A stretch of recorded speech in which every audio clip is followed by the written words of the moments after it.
You are here with By the Cover. Today I'll be reviewing If You See Her by Ania Ahlborn. This book was 277 pages and took me 3 days to read. I would rate this book a 4.5 out of 10. This review will contain spoilers, so if you do not want to hear those, click off now. The synopsis. Jesse and his friends Reed and Casey are haunted by an abandoned Michigan house. The book follows the events after the group encounter paranormal forces within the house, which drastically alter the course of their lives. As far as my likes with the book, I love the cover of this book. They had a really good blending of colors that worked well together, and the picture actually relates to events in the book.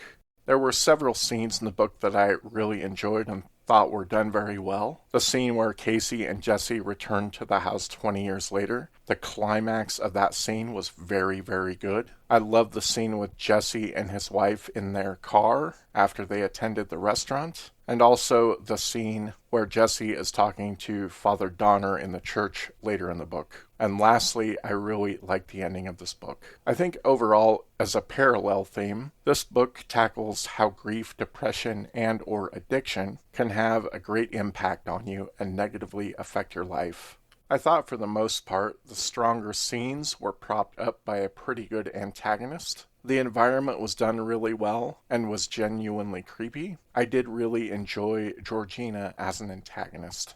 Unfortunately, that is about all I liked with this story. So let's get into the reasons I did not like this story.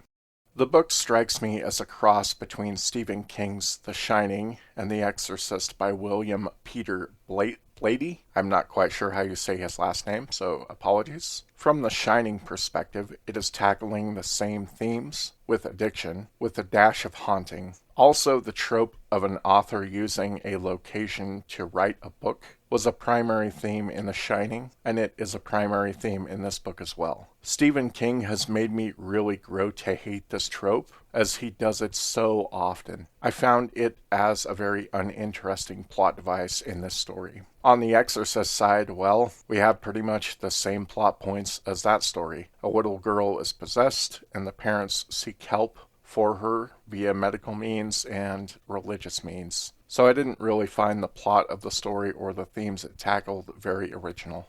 I thought Jesse was an okay character at first, but I grew to hate him the more the story went along. He is the primary character. I found him to be very annoying. His friends call him spineless because he is a coward, and this rings true throughout the entire book. In addition to this, he whines a lot. He is the guy that constantly complains about his situation, but then never does anything about it. The decisions he makes in this book do not make sense. They're idiotic at some points and extremely frustrating. I found Jesse to be a very weak and uninteresting character. In my opinion, Jesse was the worst character in this book, which is bad because he is the primary character. The supporting characters around him were a bit better. His wife showed some promise at the beginning of the book, but her character grew rather bland as the story progressed. I liked Casey's character the best, but he was in the story very little. Those were my two favorite characters in the book, but neither of them were excellent characters. They were just better than Jesse was. The pacing of this book was dirt slow. It was a shorter book at 277 pages, so I wouldn't have expected it to be slow, but I was completely wrong. This book should have been around 100 pages. A lot of it could and should have been cut out. The pages are filled with long, nonsensical, and unnecessary conversations. The dialogue, both internal and external, repeats points over and over and over again. Some points that are clearly obvious and never needed to be covered in the first place are brought up and also repeated. It really reminded me of another book I didn't enjoy of Ania's, which was The Devil Crept In.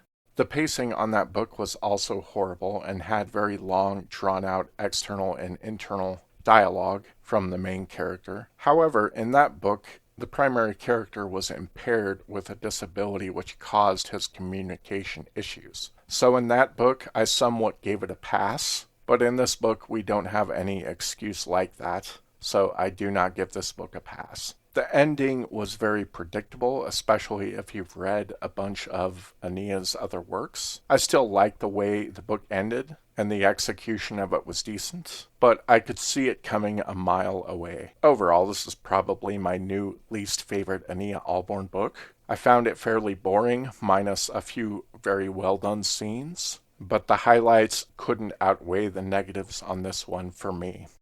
That's about it. We'll catch you later.